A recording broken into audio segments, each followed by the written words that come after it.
가족의 구성원과 의미가 빠르게 변하는 시대에 우리는 살고 있습니다. 최근에는 전통적인 가정이라는 말보다 1인 가구라는 표현이 더 익숙해졌습니다. 작년 통계에 의하면 1인 가구 수는 1,000만 명을 넘었다고 합니다. 10집 중에 4집은 혼자 사는 세대입니다. 40세에서 59세 중년 5명 중에 1명이 미혼입니다. 70대 이상의 고령 1인 가구도 빠르게 증가하고 있습니다. 이러한 변화는 단지 인구 구조의 변화가 아니고 관계 구조가 바뀌고 있다는 것을 말합니다. 가족의 크기는 작아지고 삶은 더 개인화되고 있습니다. 함께 살아도 각 방에 있는 시간이 많습니다. 아니, 같은 집에 있는데도 서로의 삶을 사실 깊게 알지 못하거나 홀로 지내는 그 모습이 이제는 낯설지 않습니다. 우리는 가까이 있으면서도 멀은 것 같고 함께 있는 것 같은데 단절되어 있는 시대를 살고 있는지도 모릅니다. 그렇다면 이러한 시대 속에 우리는 어떤 관계를 이루고 살아가고 있습니까? 오늘 말씀 우리가 잘 아는 비유의 말씀입니다. 흔히 탕자의 비유라고 부르지만 사실 잃어버린 두 아들의 비유, 두 아들의 이야기입니다. 본문에 나타난 한 가족을 통해서 하나님이 보여주시는 관계의 모습을 함께 살펴보고자 합니다. 13절을 함께 볼까요? 그 후 며칠이 안 되어 둘째 아들이 재물을 다 모아가지고 먼 나라에 가 거기서 허랑방탕하여 그 재산을 낭비하더니 둘째 아들은 가족과 함께 사는 게 싫었습니다. 그래서 둘째 아들은 아버지에게 유산을 달라고 해서 다른 곳으로 가서 살아야 되겠다라는 마음을 먹었습니다. 오늘날 둘째 아들은 아버지에게 아버지, 제가 상속받을 유산을 지금 주십시오 라고 말합니다. 그럼 유산은 아버지가 돌아가신 후에나 요청할 수 있는 것이죠. 그런데 아버지가 살아계신데 유산을 요청한다는 것은 말도 안 되는 요청이었습니다. 그런데 유산을 받은 지 며칠이 지나지 않아서 모든 재산을 가지고 이 아들은 다른 나라로 가버렸습니다. 본문은 그 둘째 아들의 삶을 허랑방탕이라고 말합니다. 이 표현은 돈을 많이 썼다는 의미가 아니고요. 절제와 책임을 내려놓고 자기 욕망을 따라 살아간 상태를 말하는 것입니다. 집을 떠났습니다. 주변에 아무도 없습니다. 이제 둘째 아들은 아버지의 보호와 관리를 벗어났기 때문에 이제 자기 마음대로 살아갑니다. 그런데 결국 가지고 간 재산을 다 써버렸습니다. 그런데 엎친 데 덮친 격으로 그 나라에 흉년이 들었습니다. 이제는 먹을 것이 없어서 끼니를 걱정해야 했습니다. 예전 같으면 생각지도 못할 돼지 치우는 일을 해야만 했습니다. 심지어 돼지 사료를 쓰는 쥐엄 열매를 먹고자 했지만 그것조차 먹기도 힘들었습니다. 이 모습은 단순한 실패담이 아닙니다. 집을 떠난다는 것은 관계와 돌봄을 끊어버리는 일입니다. 최근 우리 사회는 가족과의 소통을 끊거나 거리를 두는 가족 절연에 현상이 있다고 합니다. 과거 가족은 천륜이었죠. 하늘이 맺어준 혈연적 관계였다고 생각했죠. 그런데 이제는 개인의 행복과 심리적인 평안을 위해서는 언제든지 그 관계를 다시 생각하는 때가 되었습니다. 물론 가정에서 깊은 상처와 갈등으로 관계가 끊어지는 경우도 있습니다. 그런데 이런 상황 속에서 사람들은 점점점 자신의 자유와 행복을 더 중요하게 여기는 삶을 살아가고 있습니다. 여러분, 둘째 아들은 자유와 행복을 위해서 관계를 끊고 아예 떠났습니다. 여러분, 그가 떠난 것은 단순히 집을 옮긴 것이 아닙니다. 아버지의 돌봄과 가족의 돌봄을 벗어나겠다는 선택이었습니다. 그런데 그 결과 그는 자신의 삶을 혼자 감당하지 못하는 상황에 처하게 됩니다. 내가 절제하지 않고 책임을 지지 않겠다는 그 자리에 있던 것들이 이제는 사라졌습니다. 모든 재산이 사라지고 이제는 스스로 설 수 있는 힘도 잃어버렸습니다. 우리가 가끔 살다 보면 이런 일 있죠. 내가 무엇을 결정할 때 당당하게 나는 이것을 그만둘 거야, 아니 떠날 거야 라고 시작하는데 그 일이 시작한 이후에 어느 시간이 지나면 내가 왜 그랬을까 하는 생각을 가질 때가 있습니다. 근데 그런 일들은 우리에게 실제로 경험되는 일들이죠.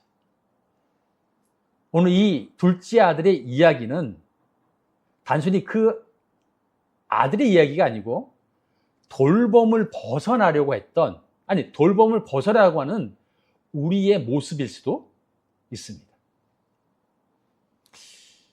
우리는 어떤 관계를 끊으려고 하면서 혹 그것을 자유라고 생각하지는 않으십니까?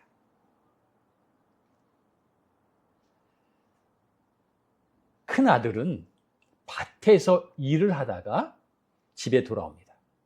그런데 집에 돌아오다 보니까 음악과 춤추는 소리가 들립니다. 큰 아들은 집에 들어가지 않고 한 종을 불러서 물어옵니다. 이게 어떻게 된 일이냐고.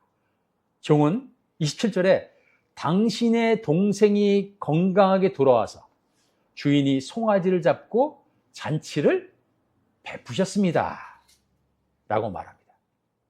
그런데 그 말을 들은 아들은, 이 큰 아들은 집으로 들어가지 않고 밖에 있습니다. 아니, 밖에 있다가 아버지를 만나서 화를 냅니다. 29절에 이렇게 얘기하죠. 내가 아버지의 뜻을 따라 여러 해를 섬겼고 아버지의 명을 어긴 적이 없습니다.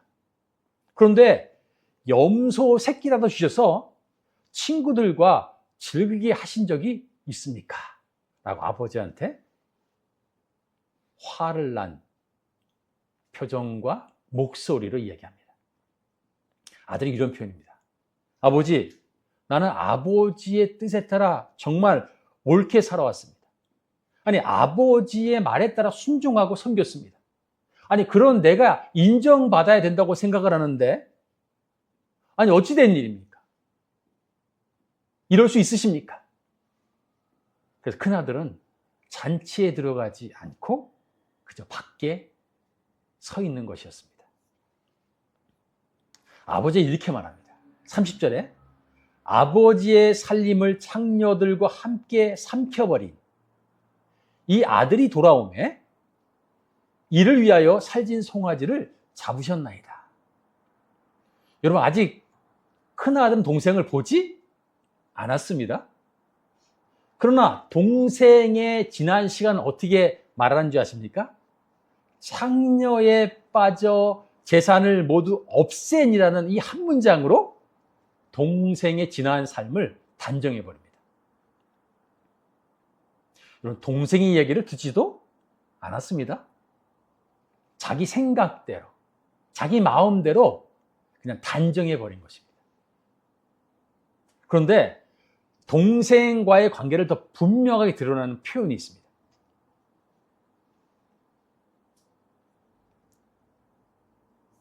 그 표현이 무엇이냐면 이 아들이 돌아오매라는 단어입니다. 원어에는 그게 어떤 말이냐면 당신의 아들이 돌아오매라는 단어로 써 있습니다. 큰아들은 내 동생이라고 부르지 않습니다.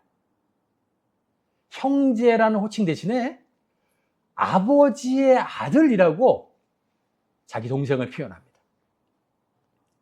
큰아들은 화가 많이 난 것이죠. 그리고 그 둘째 아들인 동생을 형제로도 받아들이지 않고 있음을 말해줍니다. 둘째 아들은 집을 떠났지만 큰아들은 집 안에 계속 있었습니다. 그런데 아버지가 하는 일에 기쁨으로 참여하지 않았습니다. 큰아들은 떠난 적이 없습니다. 그런데 관계 안에서 닫혀 있는 모습을 우리가 볼 수 있습니다. 그럼 한국 사회는 우리가 잘 알듯이 가족의 체면과 수치가 되게 중요하게 지금도 여기고 있습니다. 이렇게 말하면, 아니, 부모님이면 이 정도 해주셔야 되는 거 아니에요? 아니, 자식이라면 이 정도 해야 되는 거 아니니? 라고 하는 기준과 기대가 있습니다. 그런데 그 기준이 관계를 어렵게 할 때가 있습니다. 여러분, 옳고 그름이라는 기준은 관계를 지키는 역할을 하기도 합니다. 그런데 어느 순간인가 그것은 관계를 닫아버리는 역할도 한다는 사실입니다. 여러분, 큰아들은 정죄했습니다. 동생이 상대방을 판단하고 단정한 일로 시작했는데 결국 그것이 어떻게 이루어졌냐면 관계를 완전히 닫아버리는 일까지 생기게 된 것입니다. 큰아들은 자신이 해온 수고와 순종을 말합니다. 그러면서 단순하게 불평을 하는 게 아닙니다. 동생을 나는 형제로 받아들이지 않을 겁니다. 라고 하는 표현입니다. 그런 마음의 표현이죠. 아버지와 늘 있었는데 그 아버지가 하는 그 일, 그 잔치, 그 기쁨에 들어가지 못했습니다. 여러분, 옳음을 붙든 사람, 아니, 옳다고 믿고 있는 사람의 자리는 시간이 지나면 관계가 점점 망가집니다. 그러면서 기쁨을 잃어갑니다. 그리고 더 나아가서는 함께하는 그 삶의 모습을 점점점 멀어지게 하는 삶으로 간다는 사실입니다. 여러분, 단정하는 삶은 우리가 잘합니다. 단정하는 삶은 그 사람 옆에 있는 사람으로 하여금 점점점 마음을 잃어가게 만드는 행동을 갖게 합니다. 여러분, 여기서 말한 한 형의 이야기는 우리에게도 만약 자신의 기준을 앞세울 때 우리도 겪을 수 있는 모습일 수 있습니다. 우리는 옳음을 말하면서 관계의 문을 혹시 닫고 있는 것은 아닙니까? 그런데 본문을 읽다 보면 한 가지 장면이 눈에 들어옵니다. 12절입니다.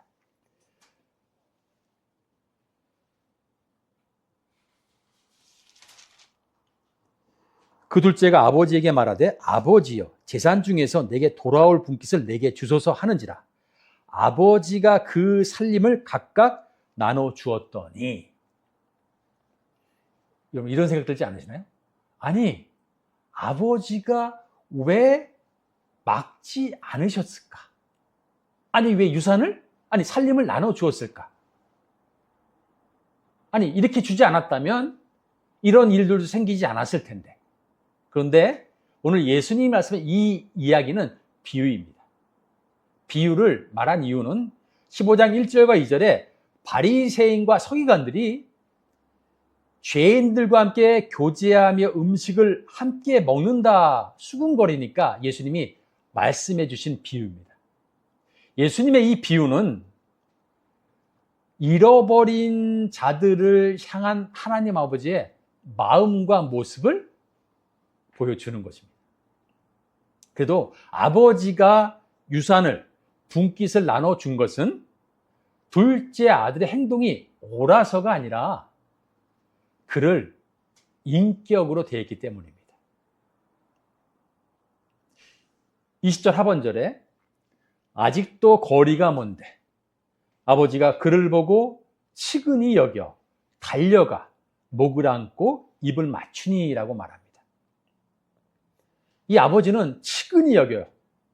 그리고 달려가는 이 두 가지 모습을 보여줍니다. 여러분 측은히 여긴다는 표현은 아주 깊은 긍휼을 말합니다. 가슴이 미어지도록 안타까운 마음입니다. 그런데 이 긍휼은 단순한 감정의 표현이 아니고요. 관계를 포기하지 않겠다는 사랑입니다. 그럼 긍휼이 마음이라면 은혜는 그 마음이 몸으로 드러나는 것입니다. 그럼 당시 문화에서 어른이 달린다는 것은 이 체면과 연관되어 있습니다. 당시에 유대인들의 겉옷은 긴 옷이었습니다. 여러분 긴 옷을 입었는데 달린다고 하면 어떻게 달릴까요? 긴 옷을 들고 손에 올리고 뛰어야 합니다. 그래서 체면보다 이 아버지는 아들을 향해서 달려가는 사랑을 보여준 것이죠. 그리고 그 아들은 자신이 잘못했습니다 말하면서 저를 품꾼으로 여겨주십시오. 종으로 여겨주십시오라고 말할 때 아니다. 내가 너를 다시 아들로 받아들인다라고 말하는 것이죠. 또 큰아들에게는 28절에 그가 노하여 들어가고자 하지 아니하거늘 아버지가 나와서 권한대라고 말합니다. 그럼 지금 잔치가 열리고 있습니다. 그런데 잔치가 열리는 가운데 주인이 밖으로 나가는 것은 일반적이지 않은 행동입니다. 왜냐하면 주인은 상석에 앉아서 손님을 대접해야 되기 때문에 그렇습니다. 그런데 이 아버지는 자리를 떠나서 밖에 있는 아들 곁으로 나아갑니다. 권한다라는, 권면하는 것은 멀어진 관계를, 멀어진 사람을 다시 관계 안으로 부르는 행동을 말합니다. 그리고 이렇게 말하죠. 32절에 내 동생은 죽었다가 살아났고 잃었다가 얻었기에 우리가 즐거워하는 것이 당연한 거 아니냐라고 말을 합니다. 그럼 아버지는 둘째 아들뿐만 아니라 큰 아들에게도 동일하게 중요하게 여겼습니다. 아버지의 행동은 감정이 아니라 관계를 연결하는, 관계를 잇기 위한 선택이었습니다. 그럼 둘째 아이들에게는 달려갔습니다. 큰아들은 잔치에 들어오지 않아서 밖으로 나가서 큰아들을 만났습니다. 아버지에게 둘째 아들은 품에 안겼고 큰아들은 설득하여 모두 잔치, 기쁨의 잔치에 불러들였습니다.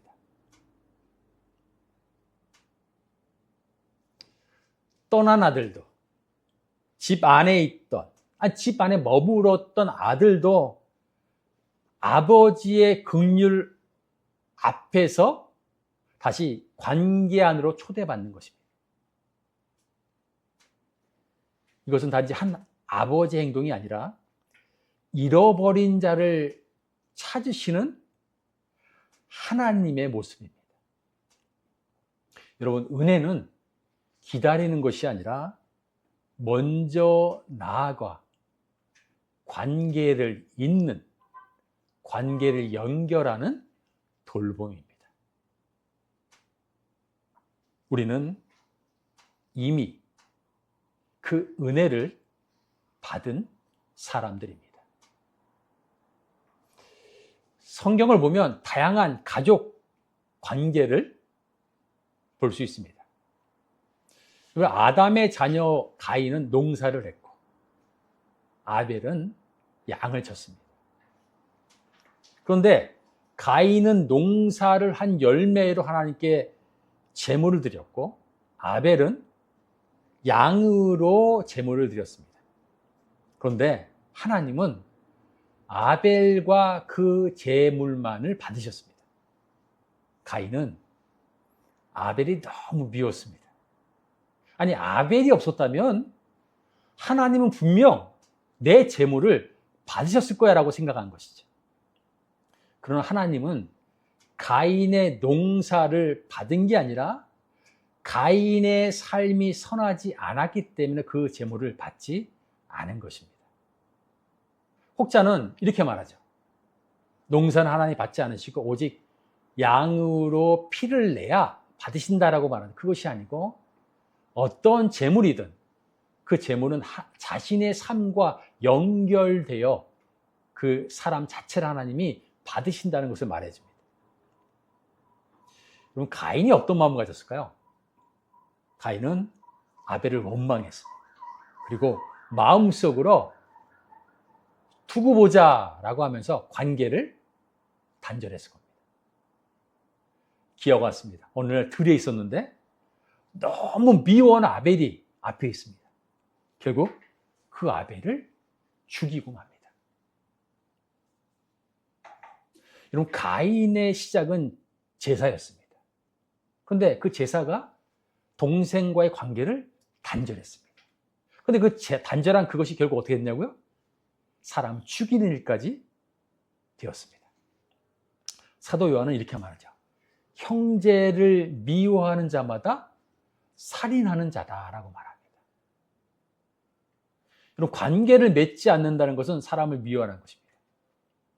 그런데 그 미워함 안에는 어떤 표현이 있냐면 상대를 죽은 자처럼 여기는 것입니다. 둘째 아들은 유업을 미리 받았지요. 그런데 그 아버지를 어떻게 여겼죠? 죽은 자처럼 여긴 것입니다. 아니, 이 둘째 아들은 아버지의 관계를 끊어버린 그런 모습입니다.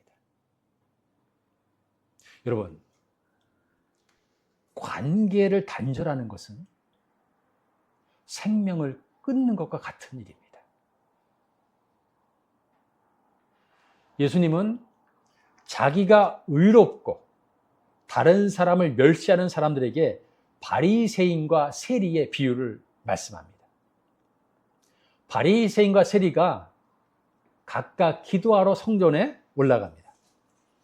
바리새인은 내가 얼마나 율법을 잘 지키는지 기도 가운데 말하며, 특별히 다른 사람과 같지 않고 세리와 같지 않은 것 때문에 감사합니다라고 기도를 합니다. 반면에 세리는 어떻게 기도했나요? 차마 성전을 바라보지 못하고 눈을 들지 못하고 가슴을 치면서 하나님, 불쌍히 여겨 주십시오. 다시 시도하십시오. 저는 죄인이다 라고 말합니다. 그런데 예수님은 바리새인이 아니라 세리에 대해서 더 의로운 사람이라고 말합니다. 하나님은 사람의 의로운 행동이 아니라 긍휼을 알고 긍휼을 의지하는 행위가 바로 의로운 사람이라고 여긴다고 하시는 것입니다. 그래서 예수님은 너희 의가 서기관과 바리새인보다 낫지 않으면 천국에 가지 못한다라고 말씀하신 것입니다. 자신의 수고와 의로움을 붙들고 있는 사람, 아니 나는 이만큼 했어, 이렇게 살아왔어 라고 말하는 사람에게 자칫하면 타인과의 만남과 관계 가운데 인정하기보다는 비교하며 마음을 닫게 될 수 있습니다. 옳다라는 것을 말하지만 그 옳다라는 것이 상대방을 밀어내는 그런 기준이 될 수 있습니다. 그런데 이런 마음은 옳다고 말하고 다른 사람 밀어내는 그 사람의 마음에도 기쁨의 마음을 누리지 못하게 합니다. 우리는 때로 가정 안에서 둘째 아들의 모습처럼 살아갑니다. 같은 식탁에 앉았는데 눈을 마주치지 않고 괜찮아요, 제가 알아서 할게요, 됐어요 라고 선을 그을 수 있습니다. 근데 이 말에는 자신의 자유를 말하지만 어느새 소중한 가족의 관심과 돌봄을 밀어내는 것입니다. 그런데 본인이 선택했다고 말하지만 결국 그 관계라는 자리에서 점점 멀어지며 나중에 자신이 외롭게 되는 자리를 만들 수 있습니다. 어떤 때는 큰아들처럼 살아갑니다. 내가 해봐서 하는데 그건 아니야, 틀렸어 라고 말합니다. 이미 결론을 내려놓습니다. 자신만이 옳고 자신만이 애를 썼고 자신이 수고했다고 생각하면서 인정받기를 원하는 것을 기대합니다. 여러분, 비교한다는 것은 마음을 굳어지게 합니다. 서운함을 쌓게 합니다. 그리고 옳은 말이지만 관계는 닫혀버리게 합니다. 여러분, 자신의 기준 때문에, 자신의 옳음 때문에 누군가와 함께 기뻐하지 못하는 상황을 마주할 수 있습니다. 우리는 가정 안에서, 공동체 안에서 어떤 마음으로 관계를 이어가고 있습니까? 오늘 두 잃어버린 아들의 비유를 통해서 예수님은 하나님 아버지의 모습을 우리에게 보여주고 있습니다. 여러분, 하나님 아버지는 하나님의 자녀를 사랑하기 때문에 체면을 중요하게 여기지 않으시고 달려가시고 그리고 권면하시는 분이십니다. 하나님은 지금도 치근한 긍휼로 우리를 대하시고 은혜로 먼저 행동하시는 분이십니다. 하나님의 긍휼은 실패했다고 외면하시는 마음이 아닙니다. 끝까지 찾아오셔서 우리를 사랑하시는 분이십니다. 그리고 하나님께서 우리를 잔치에 초대하시고 함께 기뻐하기 위해 부르시는 분이신 줄 압니다. 하나님은 우리에게 이런 분이십니다. 우리는 이미 용서받은 자입니다. 우리는 이미 아들로 받아들여진 자들입니다. 이것이 우리의 자리이며 우리가 살아가는 삶의 확신입니다. 이런 이야기가 있습니다. 마드리드에 사는 청년 파코가 아버지와 크게 다투고 맙니다. 그리고 집을 나가버렸습니다. 아버지는 아들을 백방으로 수소문 하지만 만날 수가 없습니다. 상처 입은 아들은 집으로 돌아오지 않았습니다. 이 아버지는 신문에 광고를 냅니다. 파코, 화요일 정오에 호텔 몬타냐 앞 벤치에 기다리겠다. 다 용서했다. 사랑한다. 그리고 약속한 날 광장에 나가니 한 명의 파코가 아닌 800명의 사람이 모여 있었습니다. 그들 모두가 다 용서를 기다린 사람들입니다. 그들 모두는 다 돌아가고 싶은 마음이 있었다고 할 수 있습니다. 오늘은 어버이주이며 5월은 가정의 달입니다. 가정의 달 하면 어떤 분은 웃음이 있을 수 있지만 어떤 분은 슬픔이 있을 수 있습니다. 왜냐하면 가까운 사람들과 관계가 더 어렵기 때문입니다. 우리는 믿음의 사람으로 부름 받은 사람입니다. 우리는 이미 긍휼과 용서를 받은 사람들입니다. 우리 가족 가운데는 둘째 아들 같고 큰 아들 같은 또 다른 모습의 관계가 있을 수 있습니다. 더 나아가서 공동체 안에서, 직장에서 우리는 그런 사람을 마주 대할 수도 있습니다. 여러분, 떠났던 마음도 닫혀있던 마음도 하나님 아버지의 긍휼로 다시 연결될 수 있습니다. 우리가 받은 그 긍휼은 우리 가정과 공동체와 직장에서 살아 움직이게 되기를 바랍니다. 그때 한 지붕 아래 흩어졌던 마음이 다시 모이고 잔치의 기쁨이 시작될 것입니다. 그것은 우리의 힘이 아닙니다. 그것은 우리를 향해 달려오시는 하나님의 은혜입니다. 이제 우리 차례입니다. 그 은혜가 오늘 우리 가정 가운데, 우리 공동체 가운데, 우리 직장 가운데 다시 흐르기를 소망하며 축복합니다.